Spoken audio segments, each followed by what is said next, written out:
जब से दयालु शरण तेरी आए, तुमने दया के खजाने लुटाए।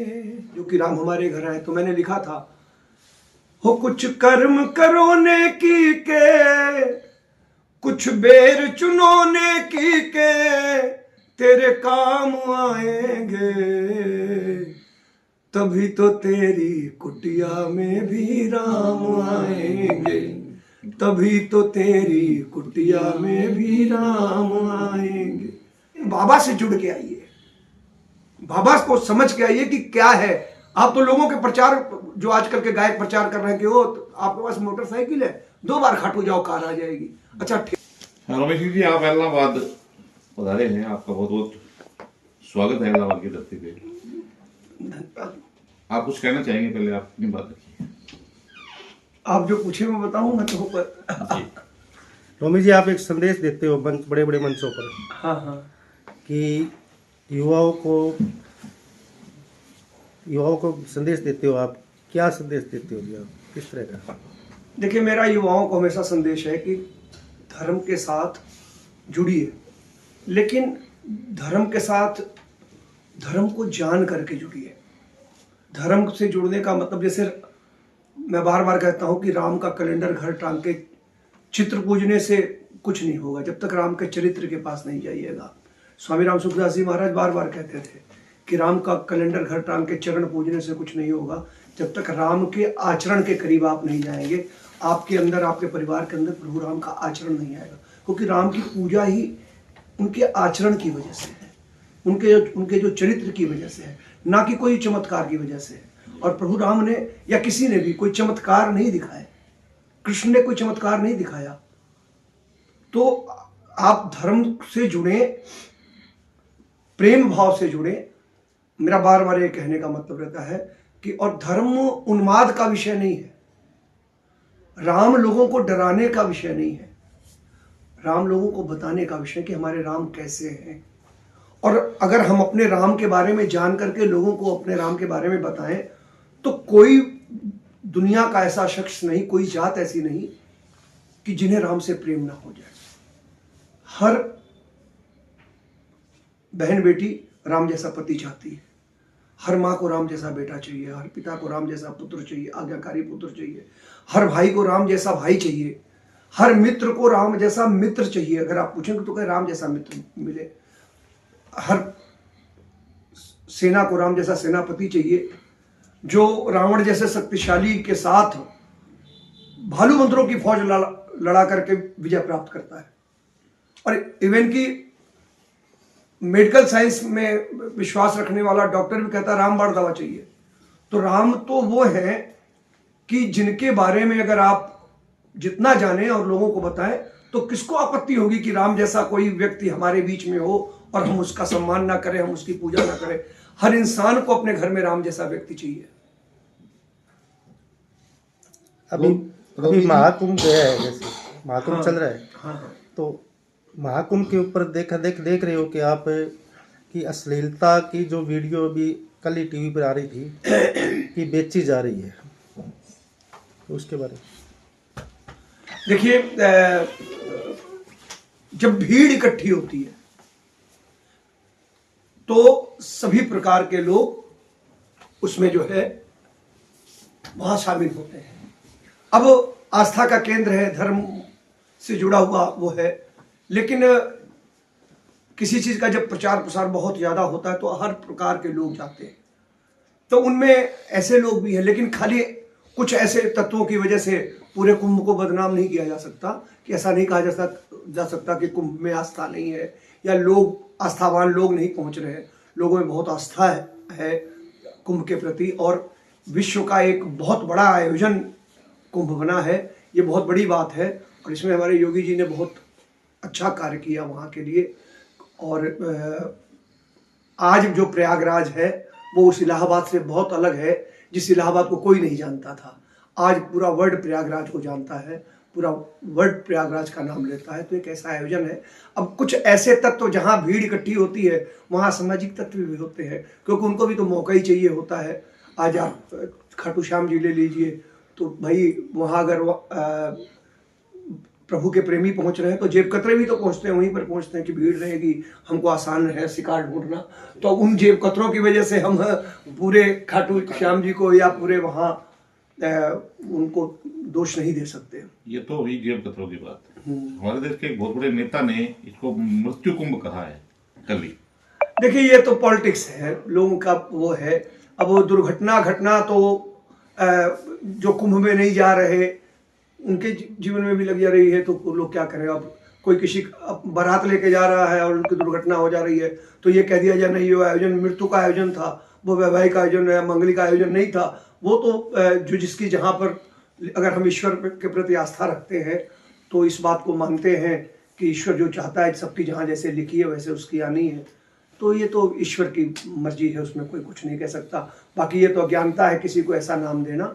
हाँ आयोजन है, इतना बड़ा आयोजन है, तो इस आयोजन को सफल बनाने के लिए या इस आयोजन को संभालने के लिए बहुत मेहनत मशक्कत करनी पड़ती है। वो वहाँ जो लोग हैं, आप उनसे पूछिए जो 24-24 घंटे रात जाग करके, नींद भूख त्याग करके लोगों की सेवा में लगे हुए हैं।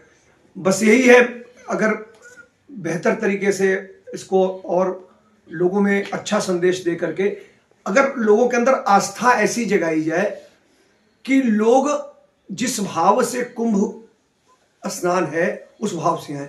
वो भाव क्या है कि पुराने जमाने में लोग कल्पवास करते थे, महीने महीने जा करके कुंभ में या इस प्रकार के धार्मिक मेलों में रहते थे। तो वो साधु सन्यासियों का जीवन जीते थे, साधु सन्यासियों का प्रवचन सुनते थे, उसी प्रकार खाना रहना होता था। तो उनमें संयम भी था, उसमें आप समझ लीजिए एक प्रकार से धीरज भी था, वो धीरज धरते थे। आज खाटू श्याम जी में भगदड़ मचती है, क्यों? क्योंकि भीड़ इकट्ठी हो गई। अब वो जो भीड़ आ रही है उनको आस्था से कुछ लेना देना नहीं है। नहीं तो एक आस्थावान व्यक्ति, हम आज 20 साल पीछे जाए तो श्याम बाबा की लाइन में लगे हुए लोग अगर बगल में कोई वृद्ध महिला देखते थे, माँ तू आगे चल, बिटिया तू आगे खड़े हो जा, बच्चा तू इधर आ जा, ये समय था। आज एक दूसरे को लोग धक्का दिए चले जा रहे हैं। तो कहीं ना कहीं वो, मैं उनको धार्मिक व्यक्ति नहीं कहूँगा, क्योंकि जो आदमी पुण्य कमाने जा रहा है, जो आदमी धर्म समझ के जा रहा है, वो वहाँ पाप नहीं कमा सकता, जा करके वो पाप नहीं करेगा। मतलब आपका कहने का मतलब है कि तीर्थ यात्रा के नाम पर जो है पर्यटन की यात्राएं हो रही है। हाँ, ये थोड़ा सा हमारे प्रचार का जो है, जो तौर तरीका है, इसमें सरकारों की गलती नहीं, इसमें गलती हमारी है। अब हम कुंभ गए और हमने सेल्फी नहीं डाली, हमने नहाते हुए फोटो नहीं डाली लोगों में कि हम कुंभ आए हैं, तो हमारा कुंभ आना मतलब सफल नहीं है। तो ये जो प्रचार ऐसे होते हैं, ये जो है लोगों के मन में कहीं ना कहीं ऐसे लोगों को वहाँ पर आमंत्रित करते हैं कि आप भी आओ, आप भी सेल्फी डालो, आप भी, उनको आस्था का विषय नहीं रह जाता उनके लिए कुंभ। रही बात कुंभ से निकल करके हम भजन गायकी भी आते हैं। अभी एक मैं संत जी का प्रवचन सुन रहा था कि आजकल जो जितने भी भजन गायक है या हमारा कोई भी आयोजन ले लो, वो सिर्फ डांस का आयोजन हो जाता है। आप भजन गाने गए, मतलब जागरण में जा रहे हो तो वहां पे डांस कर रहे हो, शादी में जा रहे हो डांस कर रहे हो, कहीं भी जा रहे हो, सब जगह पे डांस डांस डांस, इसके अलावा कुछ नहीं है। ये क्या? नहीं, नृत्य तो चलो एक विधा है ठाकुर की भक्ति की, लेकिन उसका भी एक तौर तरीका है। हम किसी शादी में भी किसी के घर जाते हैं तो क्या पहुंचते ही हम डांस शुरू कर देते हैं? जाएंगे किसी के घर, शादी में गए, अपने रिश्तेदार में बैठते हैं, बैठेंगे, हाल चाल एक दूसरे का सुख दुख पूछ के, फिर जब वक्त आता है बारात निकलेगी तो डांस भी होता है, सब कुछ होता है, लेकिन उसका एक तरीका है ठाकुर से जोड़ने का। अब आप आए हैं कीर्तन में और बैठते ही बैठते आप शोर शराबा शुरू नहीं जी, अब जी खाली डांस करना है, हम इसलिए आए, हम कुछ लेके नहीं जा रहे, प्रभु के बारे में कुछ जान के नहीं जा रहे, प्रभु से कोई, आप उन लोगों से पूछे ना, आप गए थे तो आप क्या सुन के आए, क्या समझ में आया आपको, कोई ऐसा भजन बताओ जो आपको अंदर तक, जिसने आपको झकझोरा। उनको कुछ नहीं पता होता, बोले नहीं बड़ा मजा आया बस। तो ऐसे लोगों का आना, तो उसमें सबसे बड़ा जो माइनस पॉइंट है गायकों का। आपकी नाराजगी भी देखी जाती है कि धार्मिक स्थानों पर धर्म का प्रचार कम किया जाता है और व्यक्ति विशेष का प्रचार ज़्यादा किया जाता है। हाँ, ये तो आयोजकों का फॉल्ट है। आयोजक अगर लोगों की महिमा मंडन में ज्यादा जुड़ेंगे तो ठाकुर का महिमा मंडन कैसे होगा? ये बहुत बड़ी है विडंबना और गलत भी है ये, कि हम ये मर्यादा तो खुद बनानी पड़ती है। कई मंडल ऐसे हैं, हमने देखा है कि वो वहां पर कुछ नहीं, किसी को भी वो नहीं करते, कहते सिर्फ भजन होने चाहिए। हम जिस कार्य के लिए लोगों को बुलाए, क्योंकि हम जो लोगों को इनवाइट करते हैं, हम ये कह के इनवाइट करते हैं कि आप आइए हमारे यहाँ बाबा का उत्सव, भजन होंगे, और हम उनको बुला करके उनके सामने भजन ना करा के और कार्यों में अगर लिप्त होते हैं तो हम उनको भी ठगते हैं, और उनसे किए छल के पाप के भागी हम ही हैं।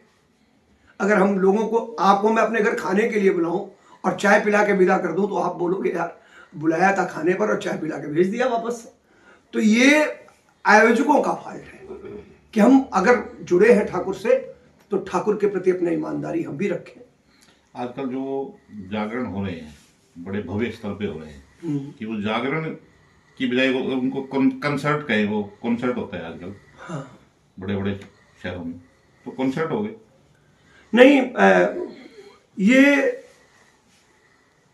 जो नई पीढ़ी है ना, उनको थोड़ी नॉलेज की कमी कह लीजिए या अपने पैसों का दम्भ कह लीजिए, ये उनके द्वारा है। और ये आयोजन जो बड़े बड़े आपको दिखाई दे रहे हैं, ये मोस्टली चुनावी आयोजन है। आप किसी न किसी आयोजन में देखेंगे इलाके का कोई व्यक्ति जिसके पास पैसा है, जो चुनाव लड़ना चाहता हो, कहता मैं ये इतने पैसे दूंगा, अब फला को बुला लो। उसको मालूम है फला आएगा, भीड़ इकट्ठी होगी, तो मैं अपने जिस प्रचार के लिए 10 लाख खर्च करके भी वो लोगों के में अपनी लोकप्रियता नहीं हासिल कर पाऊंगा, मैं आधे पैसे इनको दे करके उतने लोगों की भीड़ इकट्ठी करके उसमें अपना प्रचार कर पाऊंगा। अब आयोजक उसके शिकार हो जाते हैं, नहीं जी मैं सिकी करिए, वो उन्होंने कह दिया उनको बुला लो, हमने बुला लिया। तो ये आयोजकों को सोचना है कि हमने अपने आयोजन को धार्मिक रखना है कि राजनीतिक करना है। श्याम जगत में जितने भी सिंगर है, पर आपका व्यक्ति विशेष अलग ही है जी, उसका कोई कारण? भाई देखिए, हम लोग नौकरी मांगने आए थे ठाकुर की, ठाकुर ने नौकरी दी, तो नौकरी का सम्मान कर रहे हैं।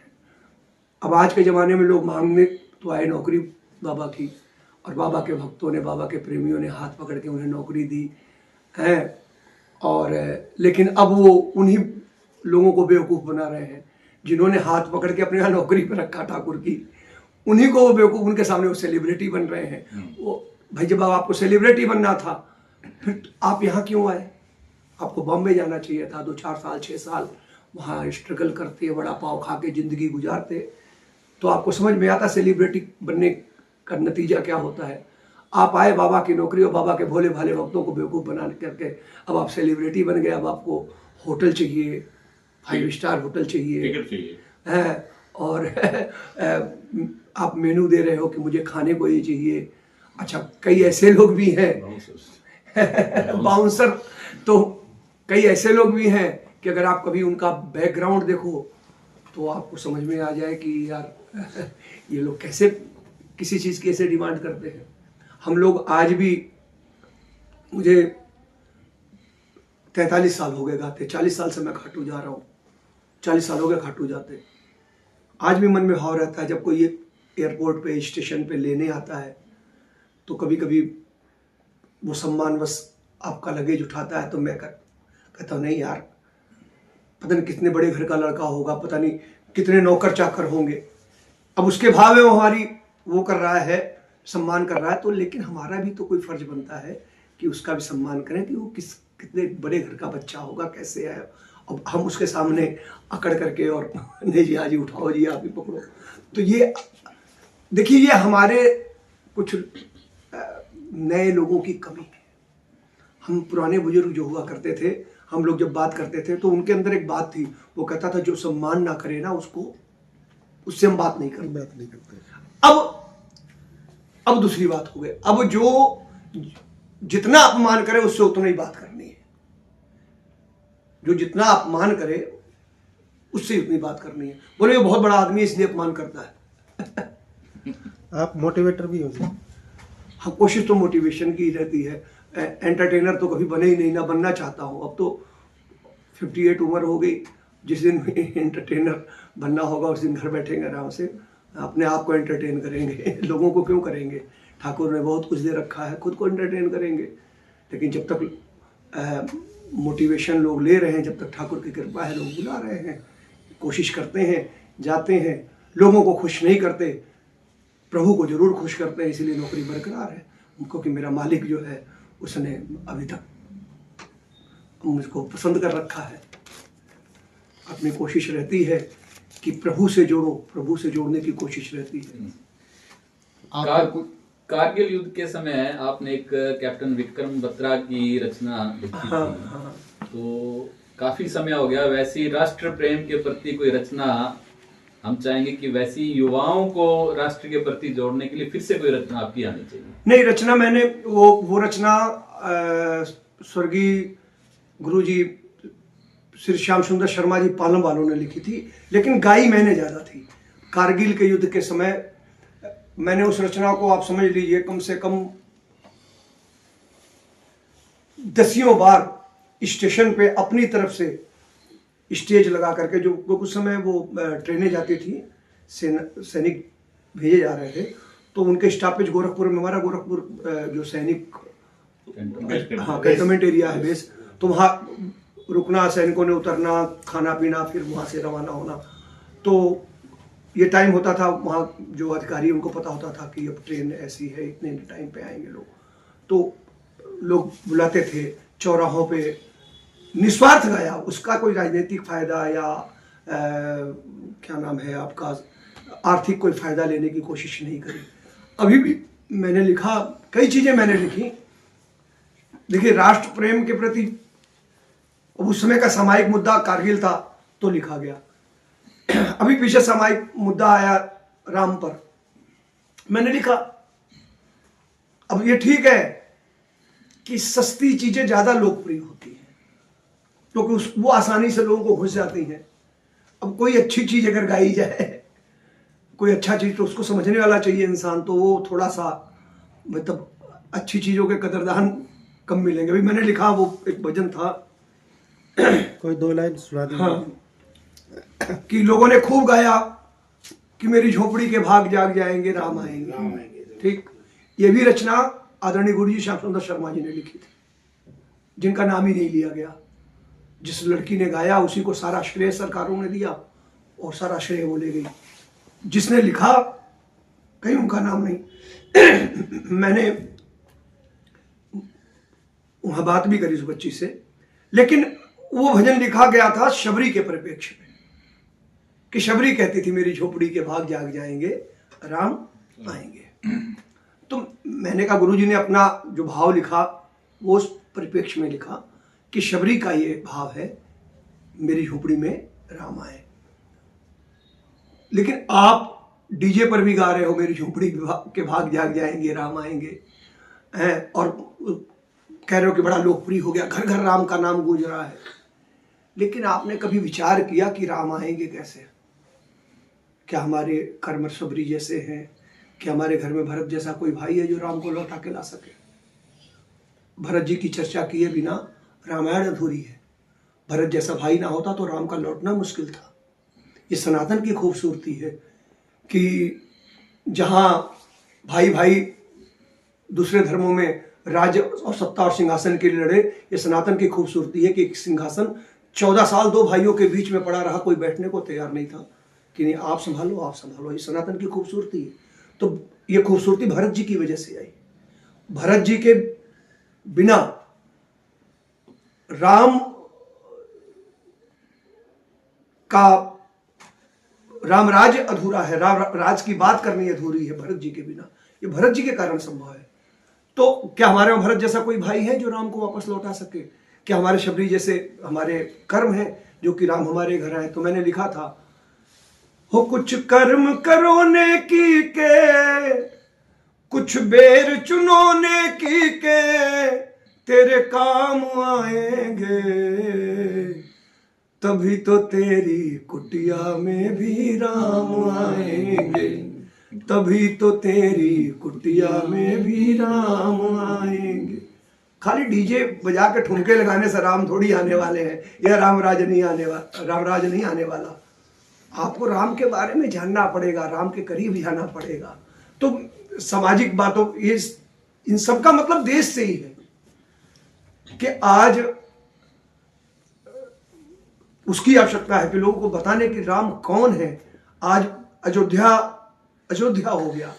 चाहिए, एक टाइम था अयोध्या में, हम लोग बगल के रहने वाले हैं, हम लोगों के यहाँ दाह संस्कार के लिए हम अयोध्या जाते थे, दाह संस्कार करने के लिए अयोध्या जाते थे। और दाह संस्कार करने के बाद आप समझ लीजिए कोई शुद्ध ऐसी जगह नहीं थी जहां खड़े होकर आप एक कप चाय पी लें।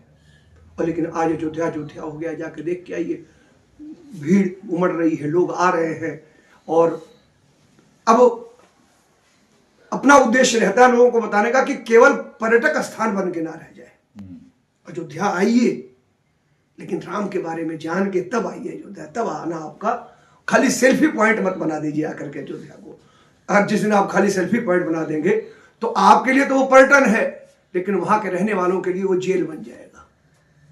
वहां रहने वालों के लिए उनकी जरूरत की चीजें, उनकी रोजमर्रा की जिंदगी सब खराब हो जाएगी। जो पर्यटन से जुड़े लोग हैं, जो वो तो खुश है, लेकिन अगर ऐसे लोग वहां इकट्ठे होंगे जो राम के बारे में कुछ नहीं, खाली जी हमने सुना है, चलना है, तो मैं उनको कोशिश करता हूं कि वो सचेत हो, आए, वेलकम। आप खाटू भी आइए, खाटू, लेकिन बाबा से जुड़ के आइए, बाबा को समझ के आइए कि क्या है।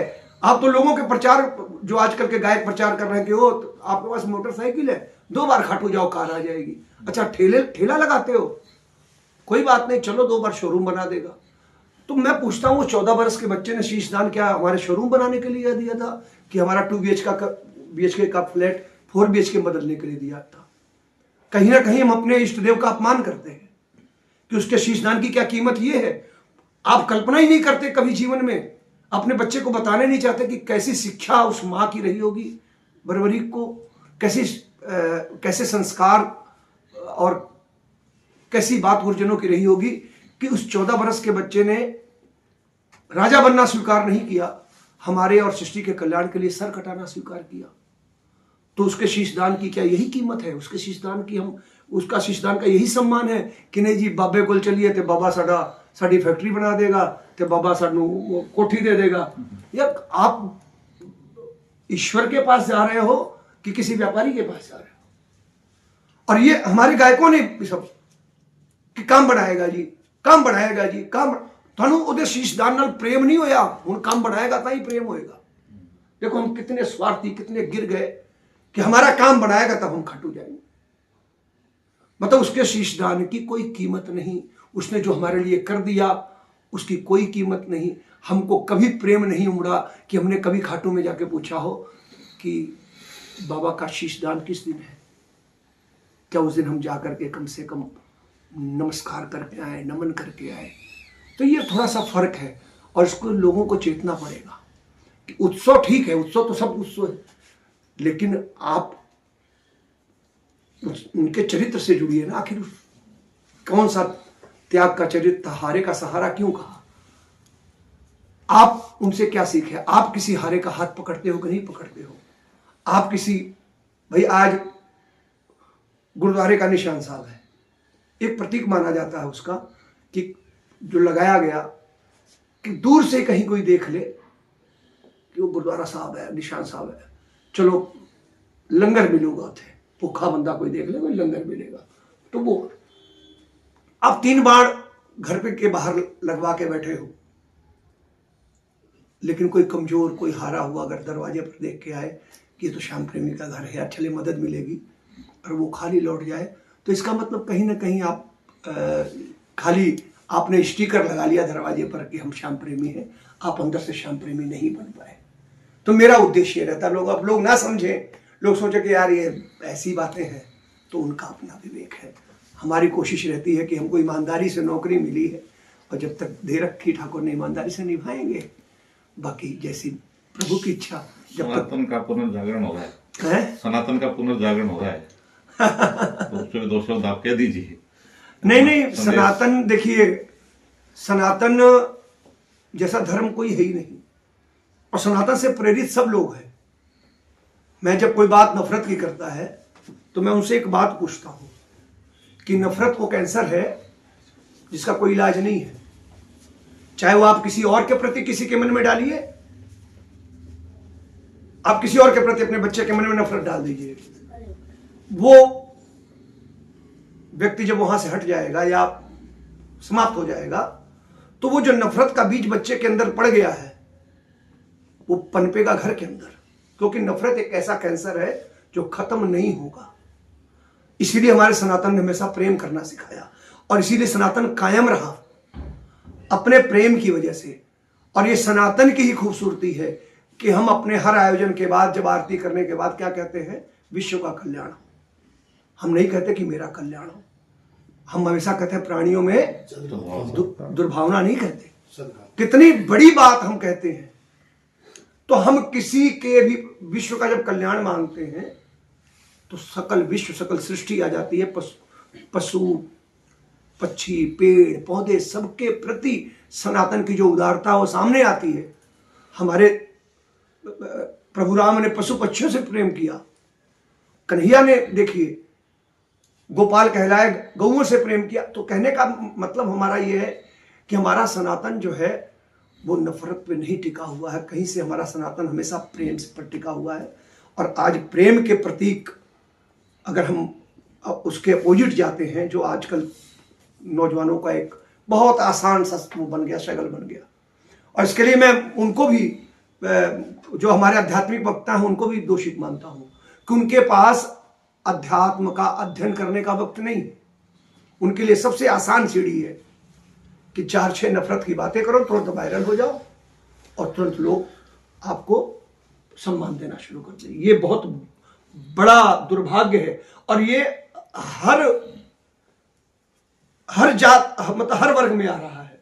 सिखों में भी जो बहुत मतलब कहते हैं उल्टा सीधा बोलने वाले वक्ता हैं, उनको बुलाया जाकर नहीं, बहुत बहुत चंगा बोल दे भाई, बहुत ऐसी तैसी करके बोल दे।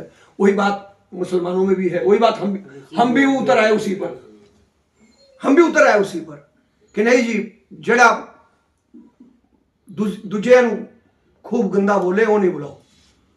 तो ये अच्छी बात नहीं है, ये जीवन में ये बहुत बुरी बात है। हम अपने धर्म से जब जुड़ेंगे तो धर्म हमारा तो प्रेम का धर्म है। सनातन तो बहुत लोगों को प्रेम करना सिखाता है। और एक भजन गा दीजिए जी। और जिनने जिस धर्मों ने नफरत बांटी है, आपके सामने एग्जाम्पल है, आप उनका हालत देखिए। सीरिया जाइए, अफगानिस्तान जाइए, सैकड़ों साल पीछे है वो। क्यों?